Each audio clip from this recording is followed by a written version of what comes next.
You're listening to a Mamma Mia podcast. Mamma Mia acknowledges the traditional owners of land and waters that this podcast is recorded on. It was a hot Queensland summer day when Nicole Madigan took her son Ben to a sausage sizzle with footy mates for an off-season school holiday catch-up. The boys would play a game of cricket, maybe have a swim, as their parents small-talked over a snag in white bread and soft drinks in plastic cups. As the hours passed, Nicole was beginning to feel dizzy from the heat.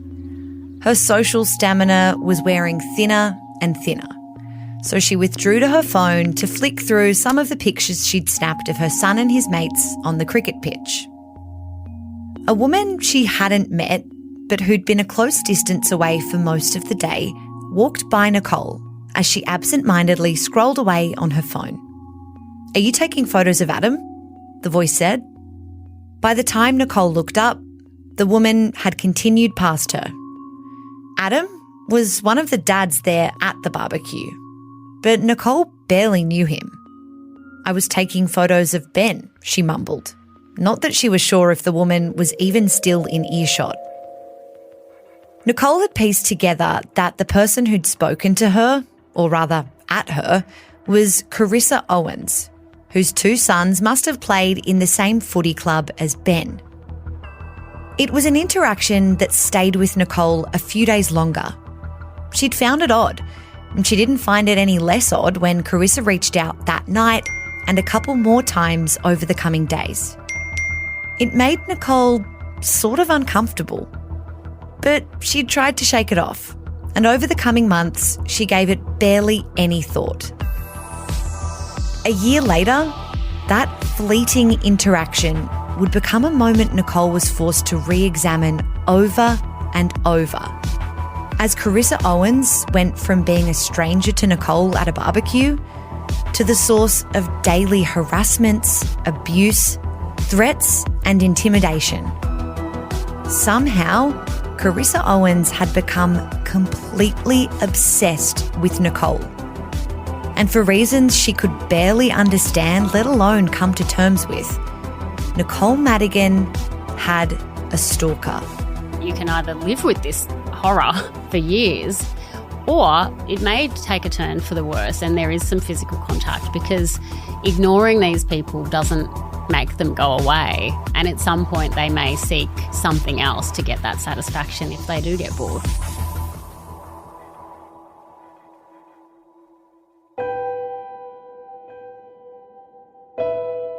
I'm Emma Gillespie and this is True Crime Conversations, a Mamma Mia podcast exploring the world's most notorious crimes by speaking to the people who know the most about them. The phenomenon of stalking is as prolific as it is insidious. The breadth of quiet suffering perpetrators calculate and inflict on their subjects often leads to victims being completely unable to identify what's happening to them and to seek help. The motivations of stalkers, their behaviours, are often completely unique, leaving the victims of stalking isolated and afraid. But victim survivors are not alone. What threads stalkers together are two factors: fixation and obsession. Back in the 90s, Australian professor Dr. Paul Mullins analysed the behaviour of 145 diagnosed stalkers to deeply examine their motivations and methods. From that research, Dr. Mullins compiled 5 profiles of stalkers which are recognised globally today. Firstly, the rejected stalker, who in most cases is a stalker perpetrating against an ex-partner or someone they're romantically motivated by. The intimacy seeker, a stalker who usually arises out of a context of loneliness. Perhaps they're a shy person without any form of intimate relationship present in their life, but with a desire for one. Their victims are usually strangers or acquaintances. The incompetent suitor. This type of stalker may be completely removed or indifferent to the distress they cause their victim. They might ask their target to go on dates with them multiple times, for example, even when they've been rejected. They're motivated by hopes of a friendship or short-term sexual relationships.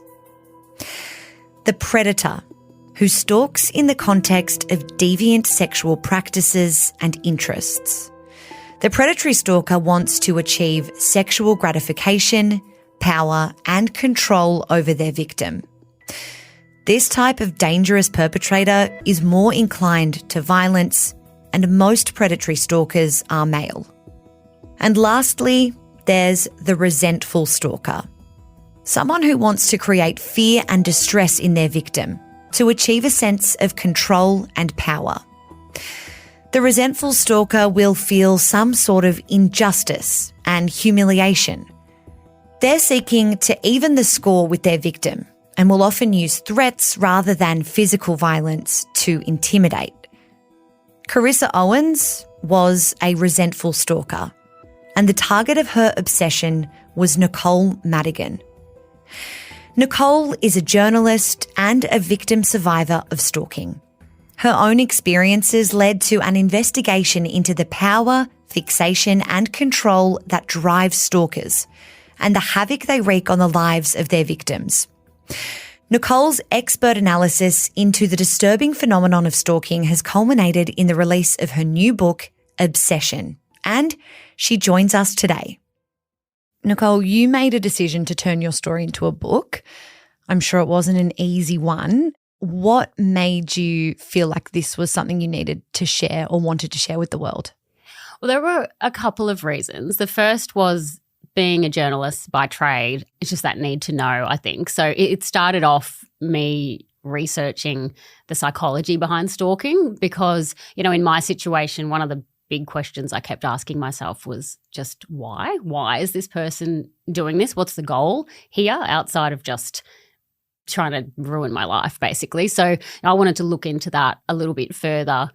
And I guess at the same time, throughout my sort of 3-year ordeal, I was writing a lot about domestic violence, and in particular throughout that period, coercive control was really in the spotlight, and really critical to the changes that happened in that time was the sharing of stories, I think. And the more people spoke about what they were going through, the more other women were recognizing what they were going through, and then they were speaking out, and it's a really nice ripple effect that has made some really positive change. So those two things combined, were what motivated me to put it into a book. And did you find that putting that into a book and talking to other victim survivors who had similar experiences to you, or, you know, vastly different but their own versions of a stalking experience, was that healing for you in a way? Yeah, really, really validating. I think when you speak to someone who's experienced something similar, but not only experienced something similar, but responded in a similar way, it makes you feel, for lack of a better term, normal. Like your reaction is okay and it's expected, and what you're going through isn't okay. And it's okay to say that and try to put a stop to it. Let's start with the very basics. What is stalking? So essentially, stalking is a pattern of behaviour over time that causes fear for the target. So it's a simple definition, but it's a complex crime. And how common do you think stalking is? So statistically speaking, around 1 in 5 women have experienced stalking and around 8% of men. But it's expected that those figures are much higher because a lot of people just don't report a stalking experience. And of those who do, many of those, they don't go anywhere because it's quite hard to get charges laid. Are those waters murkier with the factor of social media and the sort of new age stalker that you speak about a bit in your book? Does that make that aspect of it harder? I think so, yes, because, I mean, even we use terms like cybercrime and cyber stalking, which I think trivializes the experience a little bit because times have changed really, and social media is as much a part of our lives as anything else. I want to dive into your personal story, if you're comfortable. How did you meet Carissa? Now, I should mention, obviously, you've changed names in the book, but we'll continue to call her Carissa. Yeah. Who was she? What was the connection? How did she come into your life? So when I first came across her, I wouldn't say met her because I didn't. I came across her once about a year before this stalking situation took place. I was at a kids' football catch-up. My son played football and my now husband's son also was at that gathering. We didn't know each other really back then apart from sort of being loose acquaintances because we're all parents of kids playing football. So I was at that event just making small talk with the parents as you do at those kind of things and taking a few photos while the kids were playing cricket and things like that. So I was sort of off in my own little world just looking at my phone and I heard someone say, "Are you taking photos of Adam?" And that's my husband's name. And at the time I sort of looked up, oh, was that person talking to me? And she just walked right off and disappeared. So I didn't know whether she was talking to me at that point. I sort of looked at the woman next to me. She gave me a funny look like, well, that was a bit weird. And then I just forgot about it and went on with the rest of the day and went home and then got sort of a strange message from her that night that just sort of said, "Hello, I didn't mean anything by that comment at the cricket today. I just thought you might have been taking some photos for the football page." So still didn't make a lot of sense to me, but I figured she must have known somebody there.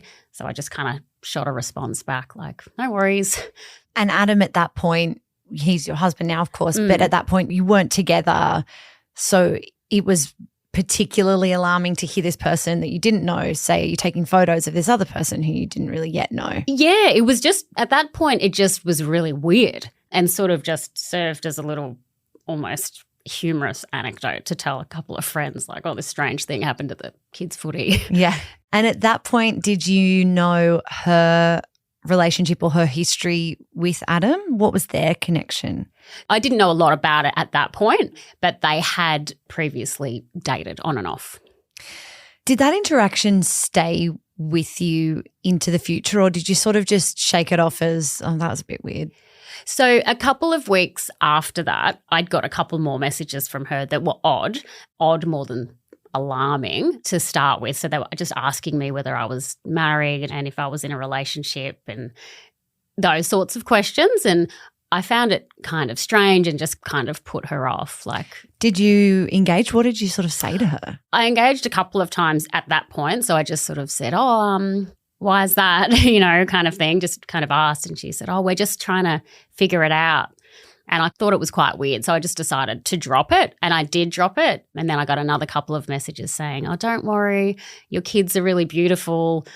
And I just thought, oh, that's getting a bit weird. And at that point, my mum kind of suggested that, why don't you flick that parent a message and just say you're getting these odd messages because you don't need this in your life. I was going through some other things. So I did. And that's how Adam and I got talking. And then I completely forgot about Carissa after that point.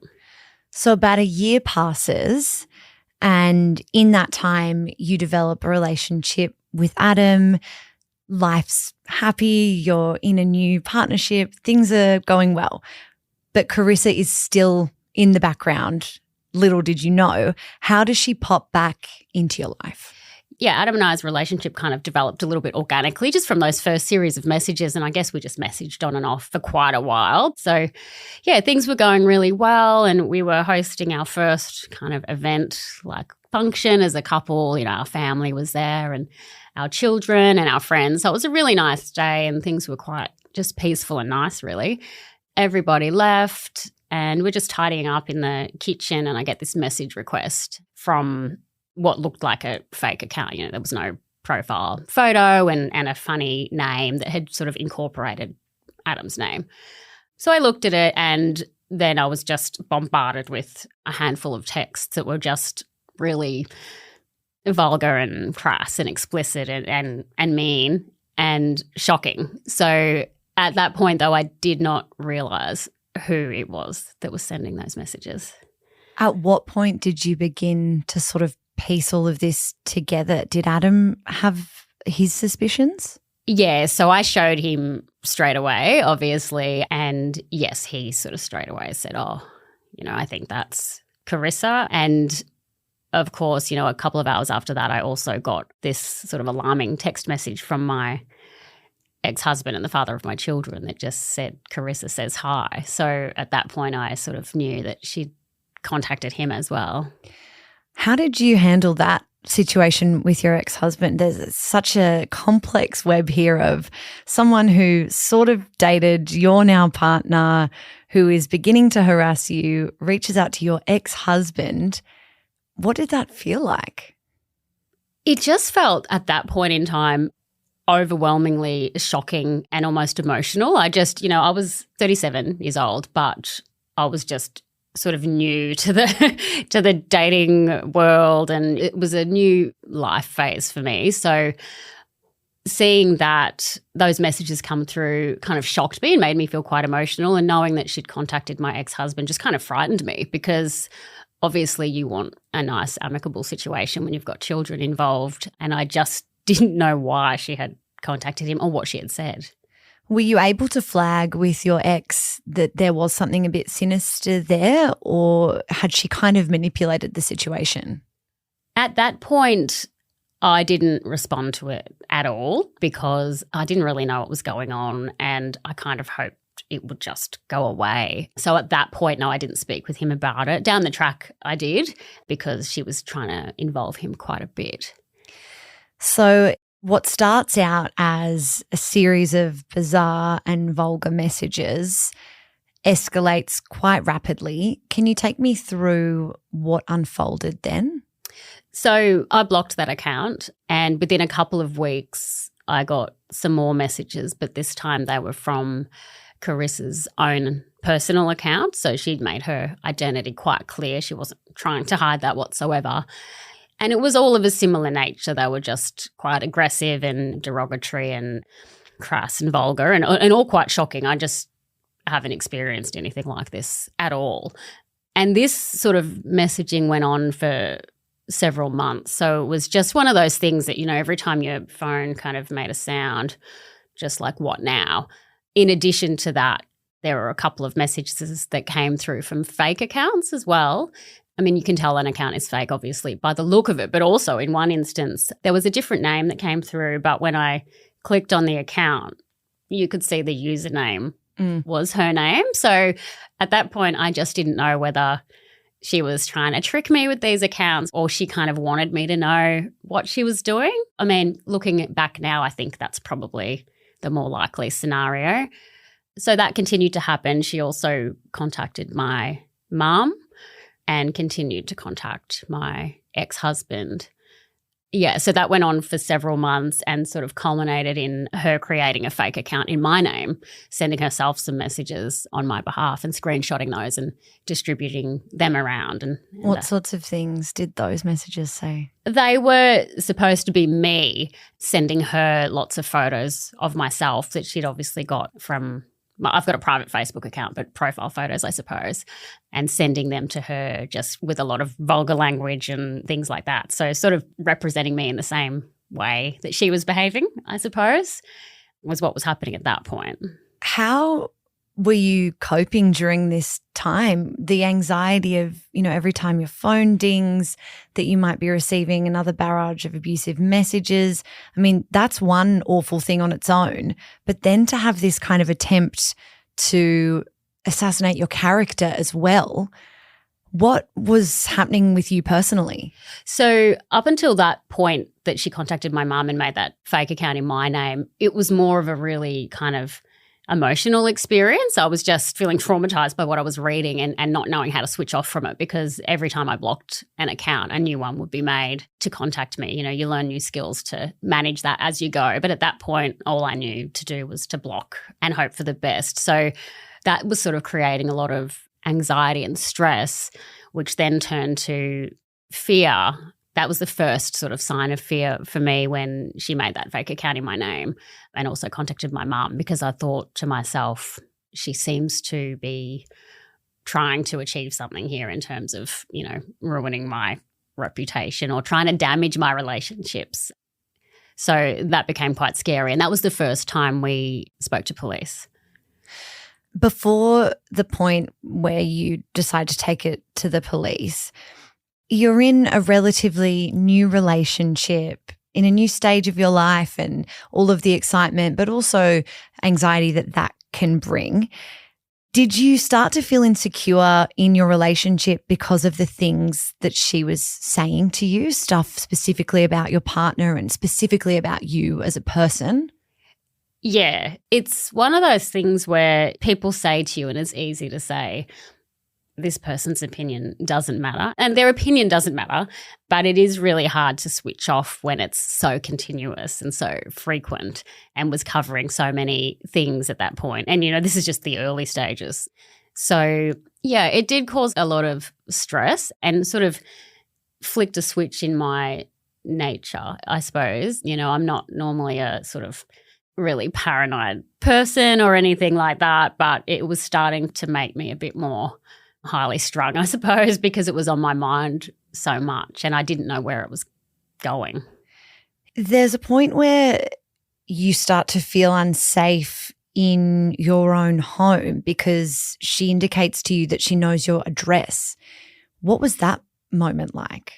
So, yeah, that was towards the end of the 3 years. So after all those Facebook messages, we did follow some instructions by police, which was to write her a letter to warn her basically that if she kept doing this, that we would seek help from police. So things stopped for about 5 months and then kicked right back off again for many, many months after that. So the point that you're talking about was, quite near the end of that. And she'd been posting a lot of really horrible memes and very public Instagram posts. So one of those posts had my address, home address on it. Another one had the date and the time of my upcoming wedding.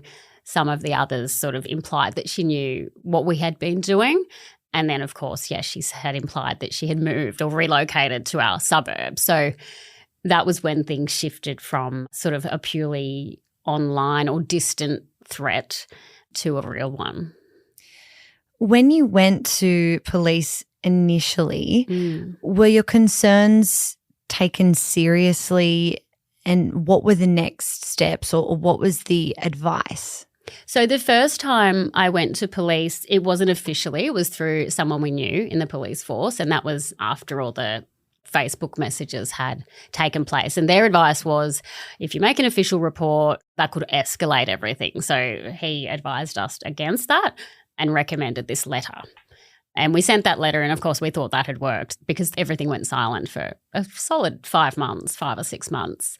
And then, of course, it returned. Adam never heard from her again, but it went straight on to me and ramped right up. So the second time I contacted police was when it started back up again, because I was getting a series of text messages from different numbers, which I found kind of scary because of just the effort involved in getting new SIM cards or new numbers seemed quite extreme to me, but I could tell from the language and the content who it was. So I thought that, this was probably me being naive, but I thought maybe the police could track down the person because, you have to register who you are with SIM cards these days, I believed at that time.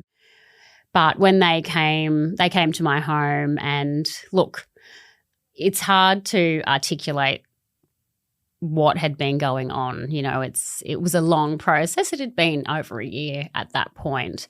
And while the police officer wasn't rude, they didn't really respond as though I was reporting a crime per se, and sort of just gave me a couple of platitudes and told me to, keep a diary and call 000 if I feel unsafe, and left it at that. So there was no official report made or anything like that. So I kind of left feeling really disheartened and helpless, and I just figured, I have to deal with this myself. Is that an experience that you found common amongst victim survivors of stalking throughout the research for your book, that sort of feeling of nothing is going to change until something terrible happens? Absolutely. And I think from the research that I did, it's a combination of attitudes and lack of understanding as well, even among police. So it's not to say that police just don't care, because obviously a lot of police do care, but it's understanding the nuances around stalking, and particularly that often with stalking, each behaviour or each incident that takes place is illegal behaviour. It's not illegal in itself to send someone a text message, even if it is a really nasty one. It's not illegal to tell lies. It's not illegal to buy a gift. But it's all of those things put together that create that fear in the victim. So it was really common among the victim survivors that I spoke to that when they reported it to police, that idea of just keep an eye on it, keep track of what's going on and come back if things get worse. But, you know, when things get worse, it's a bit too late. When did things get worse for you? You've appealed to Carissa with this letter. Things have gotten worse. You've gone to police. They've told you to keep an eye out. What happens next? I remember this day quite well because we were packing up our home because we'd just bought our first house together. So we were packing up where we were currently living, getting ready to move. And I'm having a little rest and I get this notification from Instagram to say that I've been tagged in a post. So I have a look and it's this horrible looking image with my name listed alongside it and my Instagram account tagged and this horrible little description of why that image was me and a little warning at the bottom saying you'll be hearing a lot more from me and a whole string of emojis. So I was really in shock because that was sort of, this was a sign that she'd gone public, I suppose. That was a different type of risk as far as I was concerned that, you know, I could be identified from what she was doing. So I quickly looked up how to de-tag myself and I did that. But from that point on, those Instagram posts became a really regular part of my life and continued to do so for the next many, many months. Was there a fear that you could run into her or that at any moment there might have been a face-to-face confrontation? Because just thinking back to, you know, the very first time that you were aware that your paths crossed, it's through this community of kids' sport and you're at a sausage sizzle. Was she around this whole time? Well, I don't know. You know, I did a bit of research. Obviously, I'm a journalist, so I did look into it and I couldn't see a lot of natural opportunity that we would cross paths, but I didn't know to what degree she may orchestrate that to take place. So I just wasn't sure, to be honest, and it does make you paranoid and very anxious, almost to the point, and at the time I didn't know whether I was sort of overreacting here, but to the point where you go outside to check the mail and you just have that creepy feeling like, are they around? And especially once I realised she knew our address. You know, like at that time, my husband's car was labelled with his workplace on it and things like that. So it was just a really strange feeling to just not know whether she was around or not. Did Adam give you any insight into the kind of person Carissa was? Was he able to sort of help you understand maybe her motivations, or was this behaviour different from anything that he had experienced? So yes and no. So initially when I had contacted him as a person that was just a dad to let him know this, my impression from his reply was he felt very uncomfortable with it but wasn't totally shocked either. And when we spoke further about it, there was some personality traits like that that were the reason that they didn't continue to date in the first place. So, yeah, I got the impression that she was prone to some of those negative traits, but to the degree that it went to and escalated to shocked him, I think, just as much as anybody else. Once you were empowered to take this further after Carissa had sort of used images and named you publicly, took it that step further, what were police able to do from that point? So I was identified from those posts by someone who also knew Carissa and who had been on the receiving end of a similar experience. And she reached out to me, and just hearing somebody else share a similar experience and share those fears, just as we were talking about before, it just really validated what I was going through and made me think, well, hang on, if this person is frightened and is scared for me, maybe I have a reason to be feeling like this. You know, maybe I should be taking it more seriously. But because I had had such a negative experience with the police so far, I didn't think that calling the police would be of any real benefit. So in the end, I decided to make a cybercrime report. I just decided to try something else. But that also allowed me to write what had happened. And that gave me an opportunity to really describe years worth of events rather than try to summarize that in a conversation. And I think that made the difference in the end. So that report was then handed over to my local police station over several months. Like, it was a long wait. And I received a phone call from a female police officer. And as soon as we started speaking about it, she was just incredibly supportive, acted as though she really understood what I was saying, and she sounded as though she was listening to someone report a crime. And the more I spoke to her and she responded in that way, the more I was able to be honest in how I felt and what I was going through. And she was really incredible in helping me do what I needed to do, because the victim survivor does have to do a lot of evidence gathering and things like that. But she was incredibly helpful in helping me do that. When you were receiving all of this contact, over the course of a few years, once you realized it had crossed that line and it was really sinister, did you always default to blocking, not engaging, or was there a part of you that was becoming angrier? Did you want to bite back? Did you want to, give Carissa a piece of your mind? I did, yeah. And when you talk about anger, and I think this, as women in particular, we find hard to talk about and admit, but there were moments throughout that period where I was just consumed by rage and anger.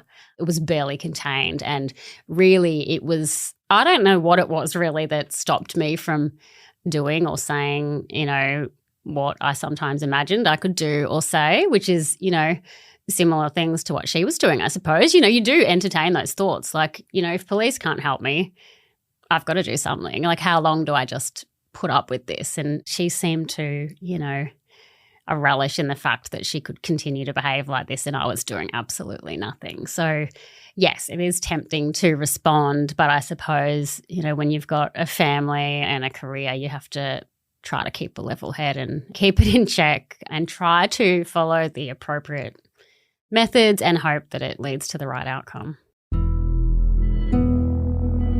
You're listening to True Crime Conversations with me, Emma Gillespie. I'm speaking with journalist Nicole Madigan about her experience of being stalked for 3 years.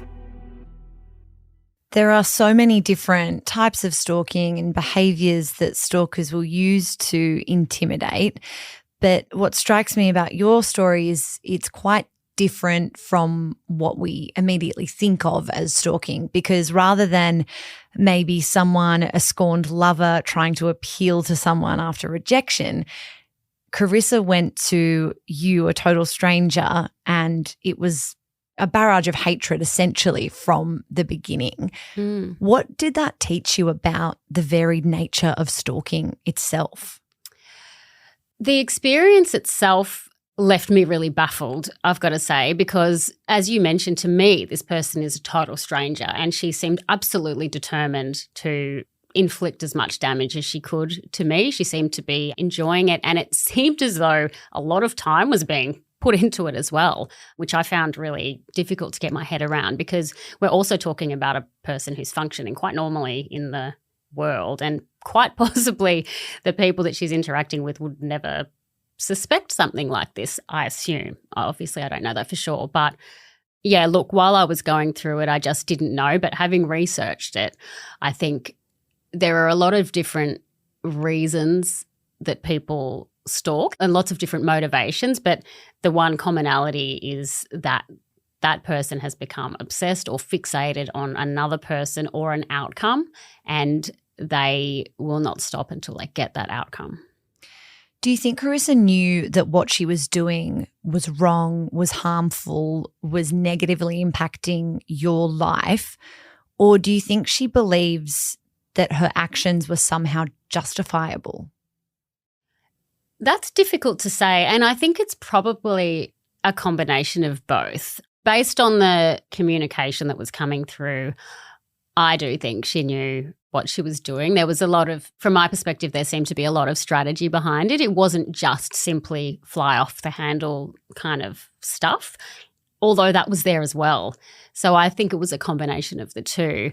When I spoke to the experts in this field, they said a lot of the time, someone who's engaging in stalking behaviours, they're not looking at it necessarily as an overriding campaign, but as individual incidences. So, something pops into their mind, they must get an answer. They've thought of something, they must tell you that.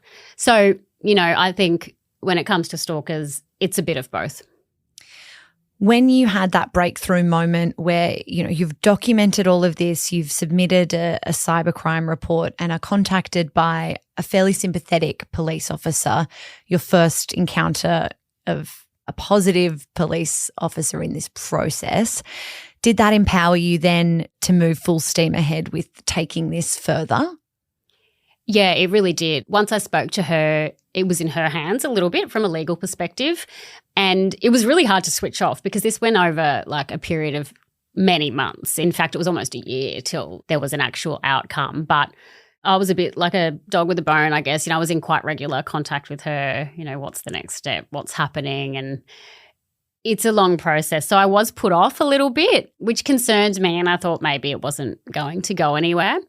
And then, of course, one day she let me know that she had charged Carissa with unlawful stalking, and I was just in total shock because I still hadn't attached the word stalking to this experience anyway, and I thought maybe online or cyber was going to be the focus. So I was really shocked but also relieved.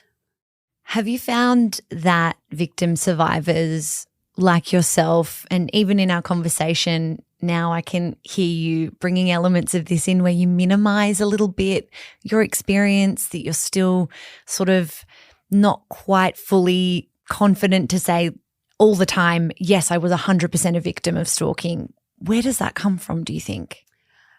I think it's because, you're dealing with a non-physical type of abuse that people don't really talk about and that people kind of joke about. So, my exposure to the word stalking before this had all happened was, two different things. One is people joking about it and bragging about it, how great a stalker they are on social media, or stalking somebody's ex or somebody's new friend or colleague. Before a date, I've already stalked him on Facebook. Yeah, it's something that's kind of funny that people joke about. Or we're talking about stalker movies, which, everybody loves, and it's a bit salacious and it's a bit fun, even though there's violence and things like that in the movies. So no matter how you're looking at it, it's not really a serious thing, I suppose. And when there's not a physical threat, it's hard to tell someone how you're feeling. Like, I think there are some parallels with coercive control in that to use the word embarrassing is a trivial word to use, but it does apply because you are going through so much trauma, but you almost feel silly to say it because you think that people will think, oh my gosh, you're just totally overreacting. And you wonder yourself, am I overreacting or am I underreacting? Should I be scared and terrified, or should I just, chill out and just ignore it and it'll go away? But, of course it doesn't always go away. There's a researcher in your book who investigated whether or not we're ready for the direct criminalisation of behaviours that cause purely psychological harm. And I think that is bang on for sort of what we're talking about now. Why do you think that is? Why do we have this feeling of, well, if you can't see someone's pain or you can't see someone's crime, that it's somehow not as serious? I think it's just easier to ignore. We have gone some way, I think, in terms of mental health per se. So if we're talking about diagnosable mental health challenges like anxiety or depression or post-traumatic stress disorder, we are moving some way forward in those areas. So if you can say that these things have happened as a result, that's helpful. But I think psychological harm, it goes beyond that as well. So when you've been a victim of stalking, you're consumed by this, and there are some really real repercussions that can take place that might seem trivial from a legal perspective, but are quite real. You can lose your job if someone interferes enough. Your relationships can be ruined. Your reputation can be ruined. Financially, people suffer if they have to change their car or move home. There's a whole lot of things that can happen as a result. And, I interviewed some people that literally had to relocate or leave their job and move because they're protecting themselves. As a journalist, you already have this extensive knowledge of domestic abuse, of male partner violence, family law. And given so often in our minds, more broadly in sort of popular media, these perpetrators are so often male, did that leave you in a bit of a blind spot with Carissa, do you think? Did that tie into what we're talking about with coming to terms with what was happening to you?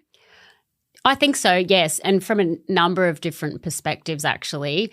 The first one being is that we naturally, I think, minimise the risk associated with females because, I mean, for most of that period of 3 years, I didn't fear for my physical safety.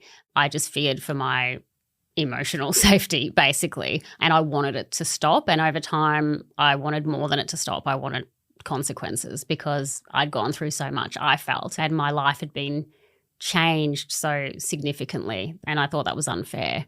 From my specific perspective, having worked in this field for so long, I'm very conscious that perpetrators are most often male, and I'm very much one of those people that get quite upset when there is a female perpetrator and we have everybody jump on board to say, oh, you know, it is women that do these things, and all the men's rights activists get all up in arms, and I hate that. So to be in this situation, I found I was conflicted about it because I guess I didn't want it to be the case. You know, I don't want to be part of that conversation, I suppose, but here I am. So I think, yeah, it's very gendered, and I think police response changes with the gender of the perpetrator and of the victim. I think, you know, having two females involved made things even more difficult because, I mean, when you have a situation and there's two females and then on the outskirts is a man, it's hard to take seriously, I think, for some people. It's easier for some people to build a narrative around what that looks like that isn't true, that trivializes it. Yeah, that just makes it a bit more salacious than actually criminal and scary. Yeah. You eventually felt that you did want consequences for Carissa, and there was that charge laid. What was the process from there in terms of prosecution going to court? The whole process was quite difficult, and it made me realise, you know, I was in quite a fortunate position that I was able to do what was asked of me and that I had kept this big folder of evidence, if you like, because I'd been screenshotting and recording things right from the very beginning. I think that was just an instinct for me, maybe because of my work as a journalist. But, I mean, police told me that that's quite rare and that people often delete things like this because they just don't want to think about it or see it. So I was fortunate in that regard. The thing is with stalking is it's quite personal. So over a long period of time, a stalker's able to get to know you and find ways to communicate with you that are less overt. So, you know, in my case, it was some nicknames that were developed over time. So I would know when she was talking about me, but that image on its own probably didn't depict that. So I had to sort of formulate an argument to prove and demonstrate why all of these posts and messages were for me. So it's quite a task. And it's, you know, if you have some barriers like, for example, English being your second language or writing not being your, you know, a particular skill of yours, it could be really, really difficult. Particularly if your coping mechanism is to try and avoid it. Was it hard for you piecing all of that together all the while juggling the fact that you did have a stalker? I can imagine it would have been a really, really stressful time. It was really overwhelming to get all of those pieces of evidence together and look at it all in one hit. And, you know, the process of demonstrating why particularly derogatory nicknames are meant for you is a really unique experience in itself. And it was absolutely horrible. I hated it. But I did it and it was helpful and it worked. So I was lucky in that way. After what must have felt like an eternity, your day in court with Carissa comes. How did you feel preparing for that moment, knowing you would have to actually see her in person? I was really, really nervous because technically I didn't have to attend because it's the police versus Carissa, I suppose. They've made the charge. But after so long, I just wanted to see for myself what the outcome would be. And it was a blessing in disguise in the end because it was helpful with the process. But her case was the last that day. So I sat there all day in the courtroom And it was just a really strange feeling because for all of this abuse that had happened and all these insults that felt so personal, I'd never actually been in the same room with her, apart from that brief encounter right at the very beginning. So, yeah, I was really nervous and terrified. And, of course, when she walked in the room, I just, felt like I couldn't breathe. And it's hard to explain why because you're in a safe environment, but it's just the shock of it, I think. It's quite confronting and it was quite nerve-wracking. And, yeah, it was a strange day, but I was, happy with the outcome relative to what I was seeing in the courtroom that day. What was Carissa's demeanour like when she entered, when she spotted you and then threw out? So we were all wearing masks then because masks were still mandatory. So it was all eyes. But I was sitting in the corner. This was quite strange actually because she walked in and it would have only been a split second, maybe a second, but she stopped in front of me and just looked at me. And I was just kind of like, is she going to say something? Like, we're in a courtroom. And then she just went and sat down and didn't turn her face again. But in that moment, it was just a really strange feeling. What was the outcome? You've said that you were pleased with what ended up happening. What was the punishment, the consequences? So I was pleased because the consequence was, it wasn't a huge consequence, but relative to what I had seen in court that day. So the cases preceding hers were all very violent domestic violence offences, and each one of those perpetrators got a 2-year probation order, bar one, who was already in prison. So as her case was about to be heard, I just thought, if these really violent cases are getting 2-year probation orders, I'm in trouble here. So I was starting to get quite nervous because if she had been let off really leniently, I just worried about what she might have done. But in the end, she pleaded guilty, obviously, in that case, and she was also given a 2-year probation order. The judge was quite proactive as well and recommended and implemented a 2-year restraining order also. What does that mean in practical terms, the restraining order, the probation? So the probation order essentially means you may not break the law within that 2-year period or you'll be back in court to deal with that. The restraining order is such that if you break the restraining order, you've naturally broken the probation order. So that's helpful in that way. The restraining order itself prevented her from coming a certain distance from my home, as well as contacting me directly or indirectly via a whole range of means, which included online and social media. Did Carissa, in the immediate aftermath, do you think take that seriously? Was there evidence online that she was looking to maybe cause more problems for you? Yes, I think, there are ways of communicating with someone that you've built up this kind of, one of the experts called it a relationship of sorts, between a stalker and a victim because it goes on for so long and you get to know each other. And there are ways of letting someone know that you're watching them without breaking the rules, I suppose. So I will say, yes, that for a little while it was made clear to me that she was still watching, that in the immediate aftermath of that court case, she'd posted a little meme that reflected that quick encounter of making eye contact, So that gave me a kind of a weird feeling. Initially, I went to start shaking again. Oh, my God, she's not going to listen. But I sort of took some solace in the fact that there was, in fact, a restraining order and there was at least some limitations to what she could do. If she breaks that restraining order, I'm obviously going to report it. That's what I was thinking at the time. So, was it mixed emotions when that started to happen? The sort of build up to this day in court, the relief that there were some punishments, some accountability, and then the fear that it's kind of up to how she interprets that or how far she's willing to take it that could see her back in your life?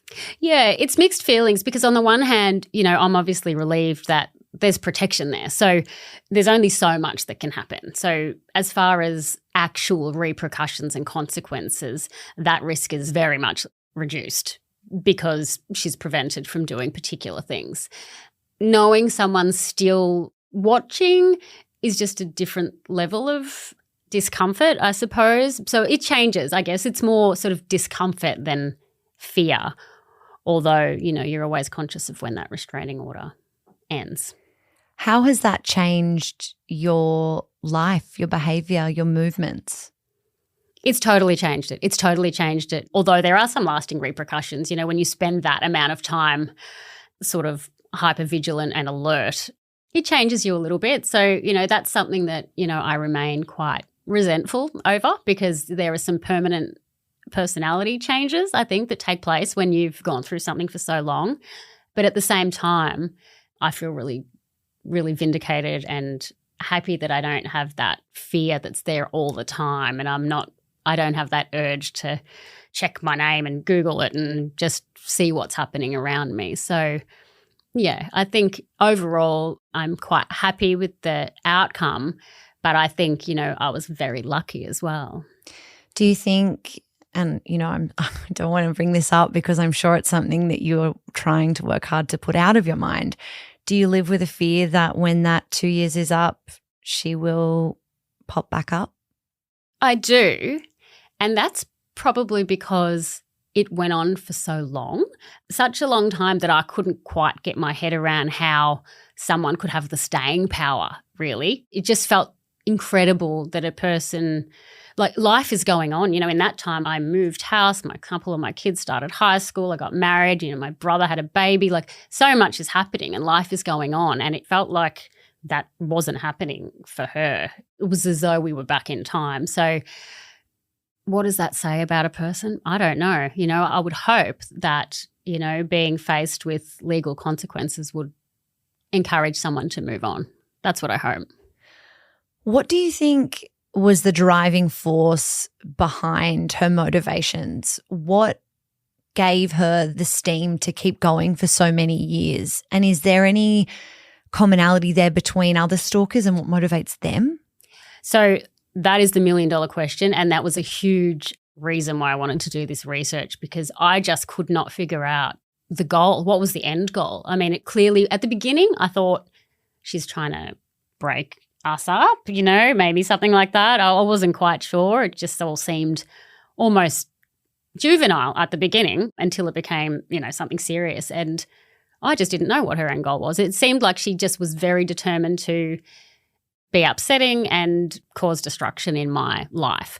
When I spoke to Professor Paul Mullen, who is the man responsible for developing the 5 different stalker profiles, he said that she had fitted into the resentful category. So basically someone who's angry and wants revenge. This wasn't the first time your wider family had encountered a stalking situation. There is a story in the book about your mum and what she went through. How did that influence your understanding and interpretation of stalking?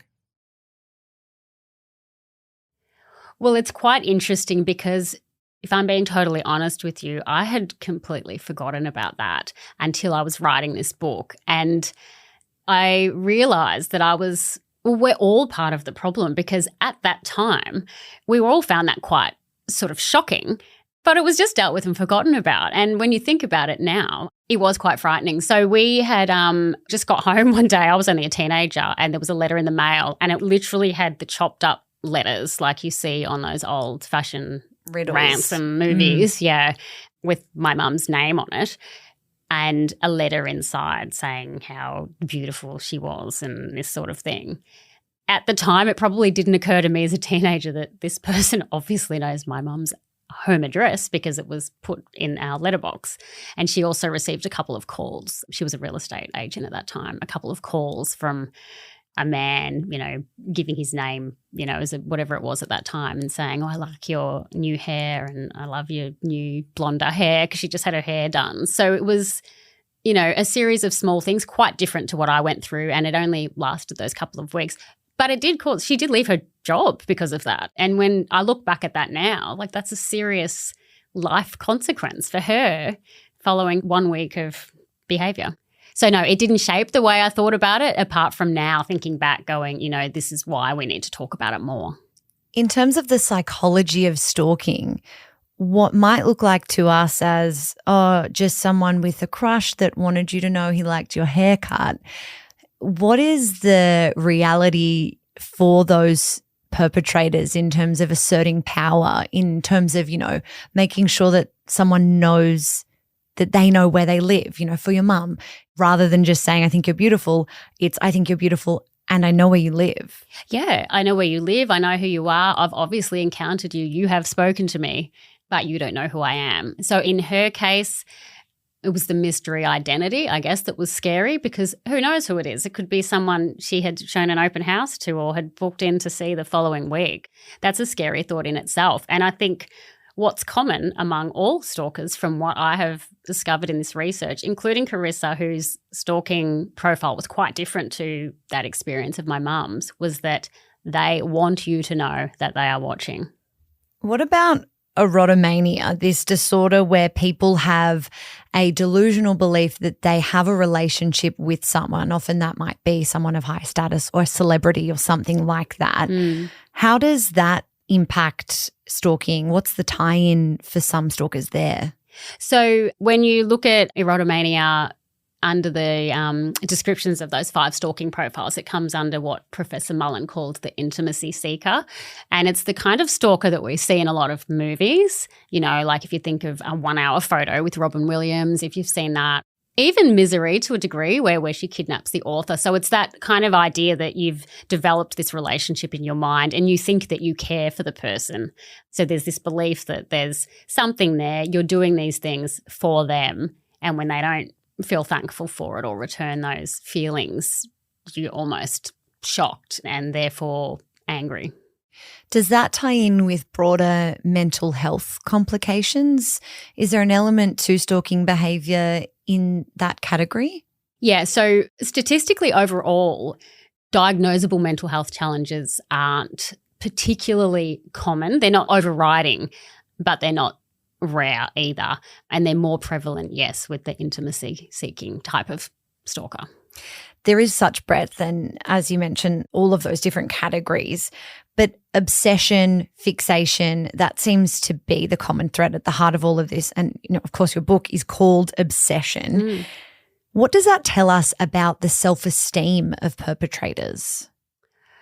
That's an interesting question, because I spoke to a couple of different mental health experts, and sort of their view on it was people who are prone to obsessing and fixating do often have a low self-esteem, and they've probably been like this before. So in other words, in my case, this is probably not the first time that Carissa has become fixated or obsessed on a person or a thing.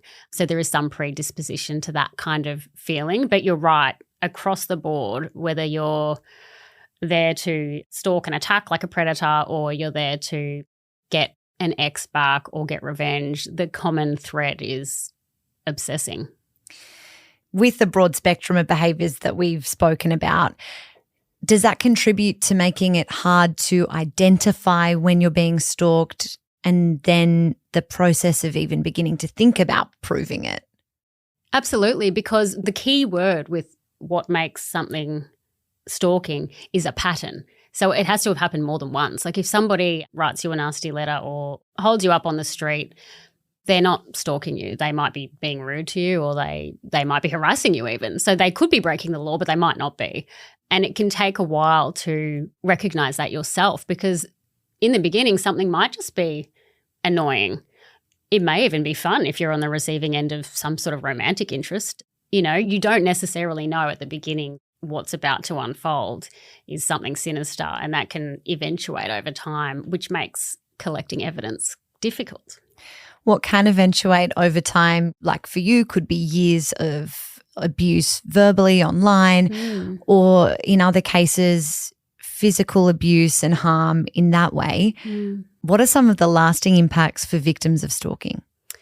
It's so broad, because many of the people that I spoke to's lives had just completely changed. The way they lived their lives had changed. So, when we talk about violent crimes, we talk about, we should have the right to walk down the street without our keys between our fingers and things like that. For people who have experienced stalking, that extends to everyday things as well, like checking the mail or getting online or sharing some fun news and things like that. So it can make you hypervigilant and paranoid. And then there can be some actual practical repercussions too, like social changes if you've withdrawn or you've lost some friends, work changes if you've lost your job, financially you could have, even small things, you might have to buy a new phone or put security cameras in your home. They're little things that can all add up together to create one big sort of impact because your life has changed and the way you live your life has changed. Given that most of us are probably walking around right now, whether knowing it or not, with someone in our life who has experienced some element of that, what do you want people to understand most about stalking? What's something that you want people to take away from all this research that you've put together and your book in terms of framing how we see stalking and victim survivors of stalking? I'd like people to take it more seriously. I think, we are seeing some positive changes around our attitude towards stalking in a domestic violence context. That's starting to change, and it had to change when we see things like the terrible murder of Hannah Clark, which was preceded by stalking behaviours. We know that stalking in a domestic violence context can lead to physical harm and murder. And I think we are changing our attitudes in that regard. But I think the concept of stalking in a non-domestic violence context, we need to take more seriously. I don't think people take it seriously enough. I think it's joked about too much. So I think attitudes need to change. And I think if attitudes change, that gives victim survivors the courage to speak openly about it. Because if you speak about something and you get laughed at or you get dismissed or an eye roll or told, well, get off social media or whatever it is that you're told, you're going to withdraw and think that, maybe I'm overreacting and that you need to put up with it. And two outcomes can result from that. You can either live with this horror for years, or it may take a turn for the worse and there is some physical contact, because ignoring these people doesn't make them go away. And at some point they may seek, something else to get that satisfaction if they do get bored.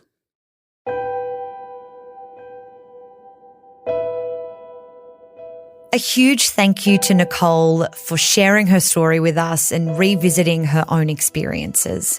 If you'd like to read her book Obsession, which investigates the psychology of stalking and its impact on victim survivors, you'll find a link to that in our episode description.